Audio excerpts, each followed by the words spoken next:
नमस्कार, अपन समाचारमा स्वागत छ। सुरु गरौँ मुख्य समाचार।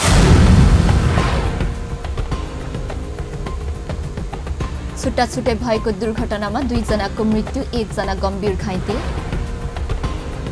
प्रधानमन्त्रीको ओलीको स्वास्थ्यमा धेरै सुधार आएको, उपचारमा संलग्न चिकित्सकहरूको भनाई।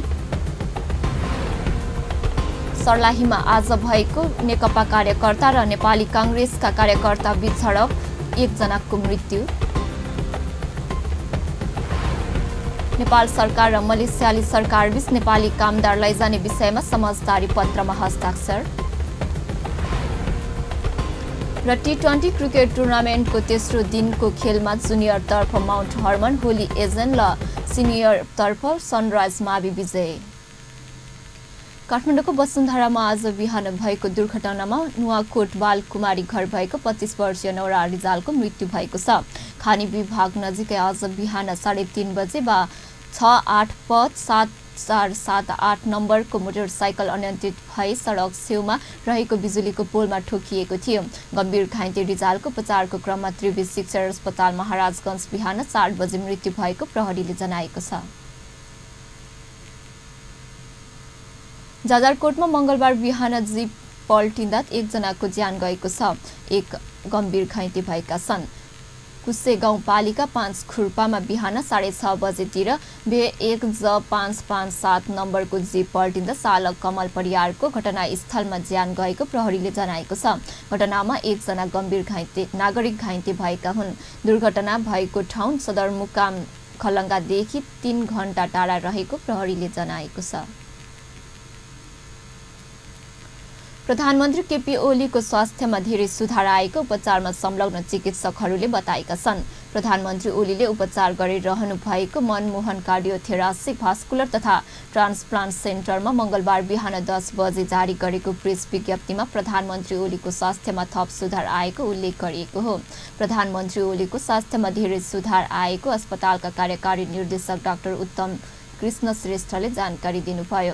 मंगलबार बिहान पनि गरिएको रगत परीक्षण र छातीको एक्सरे लगायत रिपोर्टले पनि प्रधानमन्त्री ओलीको स्वास्थ्य अवस्था सुधारमुख रहेको पाइएको पनि अस्पतालले जनाएको छ।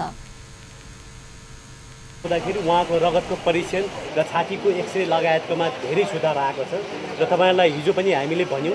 त्यसमा हाम्रो एउटा स्पेशल टिम हामीले गठन गरेका छौं, जसको नेतृत्व हाम्रा यस सेन्टरका कार्डियोलोजी विभागका प्राध्यापक हाम्रो अरुण सामी सर हुनुहुन्छ, अनि डाक्टर दिव्या सिंह, डाक्टर सन्तोष कुमार दास, उहाँहरूको 3 जनाको टिमले नियमित औषधि परिवर्तन गर्ने, औषधिमा हेरफेर के ल्याउने, रिपोर्टरमा के आएको सबै हेर्नु भएको छ र उहाँहरू यसमा एकदमै खुसी हुनु भएको छ। मलाई त्यही रिपोर्ट गर्नु भएको छ।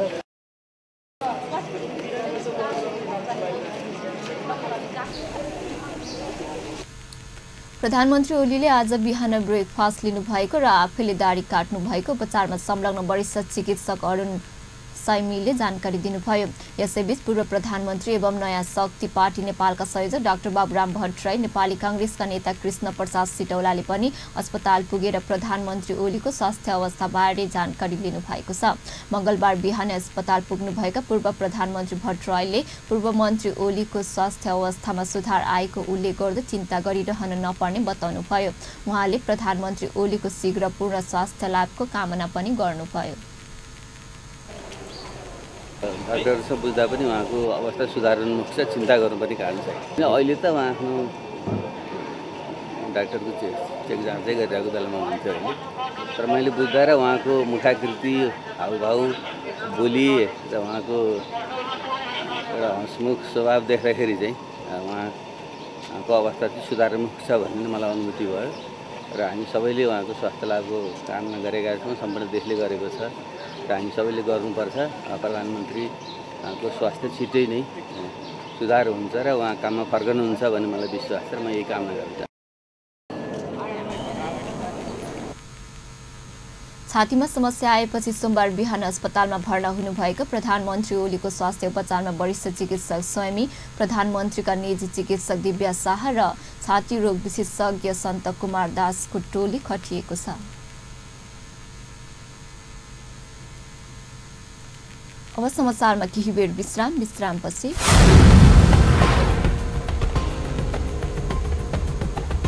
सर्लाहीमा आज बिहान नेकपा कार्यकर्ता र नेपाली कांग्रेसका कार्यकर्ता बीच झडप हुँदा एकजनाको मृत्यु।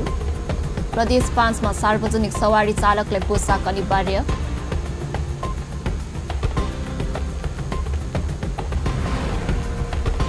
र नेपाल सरकार र मलेसियाली सरकार बीच नेपाली कामदार लैजाने विषयमा समझदारी पत्रमा हस्ताक्षर। विश्रामपछि समाचारमा स्वागत छ। अब बाँकी समाचार। सर्लाहीको रामनगर गाउँपालिका 4 मा मंगलबार बिहान नेकपा कार्यकर्ता र नेपाली कांग्रेसका कार्यकर्ता बीच झडप हुँदा एकजनाको मृत्यु भएको छ। बिहान 7 बजे नेकपाका कार्यकर्ताले चलाएको गोली लागेर स्थानीय 65 वर्षीय विलास महतोको ज्यान गएको सर्लाही क्षेत्र नम्बर 4 प्रदेशबाट निर्वाचित सांसद वीरेन्द्र सिंहले जानकारी दिनुभयो। गोली लागेर अन्य 4 जना घाइते भएका छन्। घाइते लिन गएको एम्बुलेन्स समेत उनीहरूले तोडफोड गरेकाले घाइतेले उपचारमा लैजान समस्या परेको उहाँले जानकारी दिनुभयो। सोमबार बिहान यही नगरपालिका वडा नम्बर 4 बाट निर्वाचित वडा अध्यक्ष राम नरेश महतोलाई नेकपाका कार्यकर्ताले कुटपिट गरेपछि झगडा सुरु भएको सर्लाहीका प्रमुख जिल्ला अधिकारी द्रोण पोखरेलले जानकारी दिनुभयो। नेकपाका कार्यकर्ताहरूले वडा अध्यक्ष महतोको घरमा समेत तोडफोड गरेका छन्। त्यस स्थानमा केही बेर अघि जिल्ला प्रहरी कार्यालय सर्लाहीबाट थप प्रहरी पठाइएको छ। रामनगर गाउँपालिका 4 का वडाध्यक्ष र राम नरेश महतोमाथि एक समूहले आक्रमण गरेका छन्। सोमबार वडा कार्यालय जाँदै गर्दा रामनगर 4 उपेन्द्र रायले घरमा बसेको 15 र 20 जनाको समूहले आफूमाथि आक्रमण गरेको उहाँले बताउनुभयो। आक्रमणबाट वडाध्यक्ष महतोलाई टाउकोमा गहिरो चोट लागेको छ भने उहाँको बायाँ खुट्टा भाँचिएको छ। उहाँका सर्लाही अस्पताल मङ्गुवामा उपचार भइरहेको छ।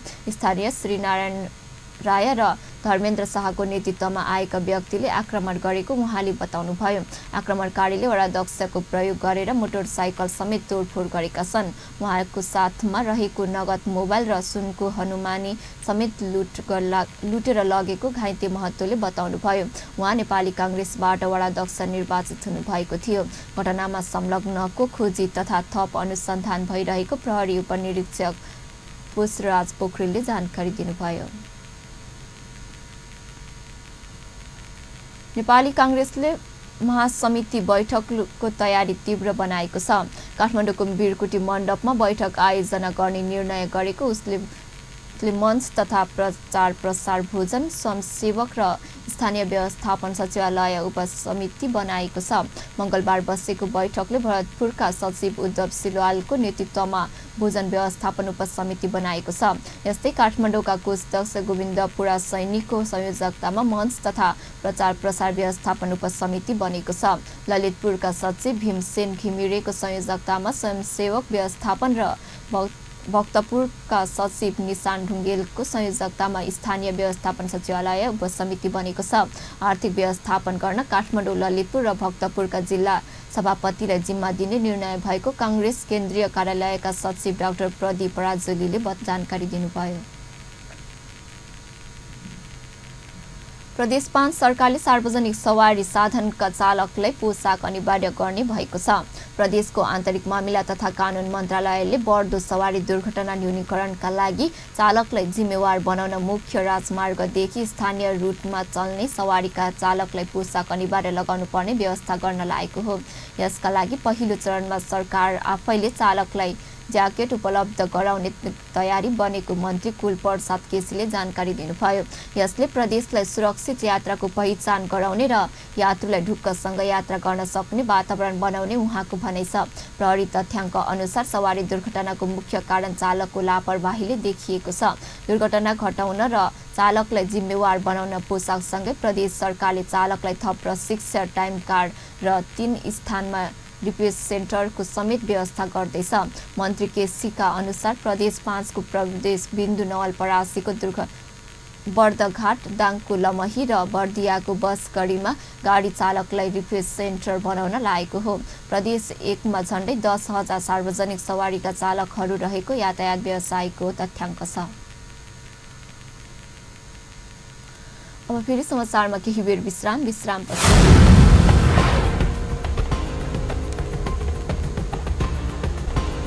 नेपाल सरकार र मलेसियाली सरकार बीच नेपाली कामदार लैजाने विषयमा समझदारी पत्रमा हस्ताक्षर। र टी20 क्रिकेट टुर्नामेन्टको तेस्रो दिनको खेलमा जुनियरतर्फ माउन्ट हर्मन, होली एन्जल र सिनियरतर्फ सनराइज मावि विजय। विश्रामपछि समाचारमा स्वागत छ। अब बाँकी समाचार। नेपाल सरकार र मलेसियाली सरकार बीच नेपाल कामदार लैजाने विषयमा समझदारी भएको छ।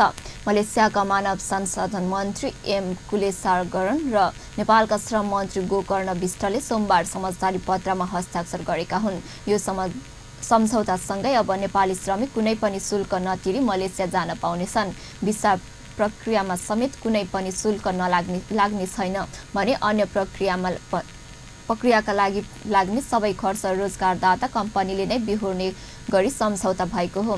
सम्झौता अनुसार अब श्रमिकले सबै महिनाको 7 गते भित्र बैंक खातामा पारिश्रमिक पाउनेछन्। कामदारका परिवारका कुनै पनि सदस्यको मृत्यु भएका श्रमिकले 15 दिन बिदा पाउन समेत सम्झौतामा उल्लेख गरिएको छ।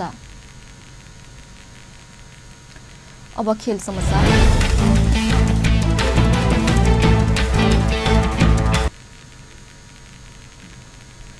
युनिसन ग्रुप अफ स्कुल पर्साको आयोजनामा 17औं टी20 क्रिकेट टुर्नामेन्ट 2075 को खेल वीरगञ्जको नारायणी र रङ्गशालाको क्रिकेट मैदानमा भएको आज तेस्रो दिनको खेलमा जुनियरतर्फ माउन्ट हर्मन मावि, होली एन्जल मावि र सिनियरतर्फ सनराइज मावि विजय भएको छ। सो टुर्नामेन्ट तेस्रो दिनको प्रथम क्रिकेट खेलमा जुनियरतर्फ माउन्ट हर्मन मावि र मास्कोट मावि बीच भएको प्रतियोगितामा माउन्ट हर्मन माविले 10.5 ओभरमा 2 विकेट गुमाई 47 रन बनाएर विजयी भएको छ भने मास्कोट माविले 12 ओभरमा 10 विकेट गुमाई 47 रन मात्र बनाउन सफल भएको थियो। उक्त खेलमा man of the match Mount Hermon माविका विजय दास हुनुभएको छ।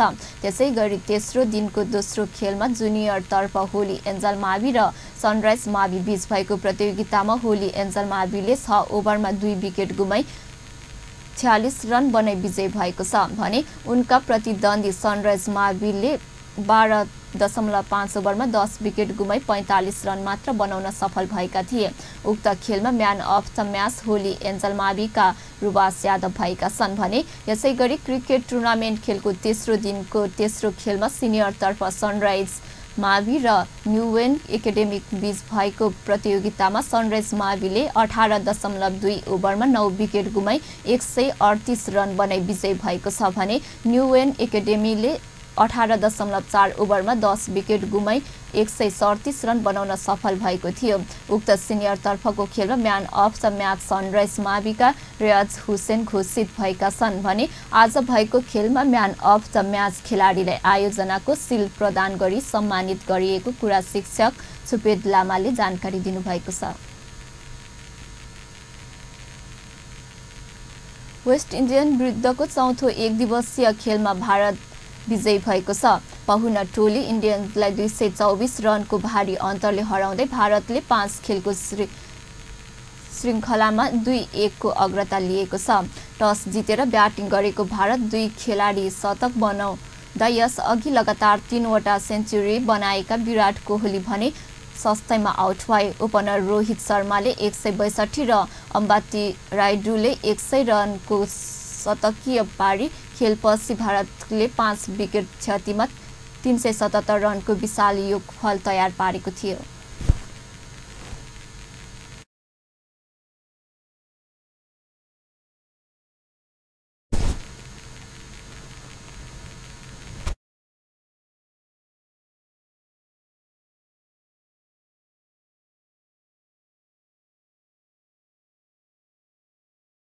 ब्राउन्डीको वर्षा भएको खेलमा रोहितले 20 चौका र 4 छक्का प्रहार गरेका थिए भने राइडुल 8 चौका र 4 छक्का हाने। भारतले कुल 40 चौका र 10 छक्का प्रहार गरेका थियो।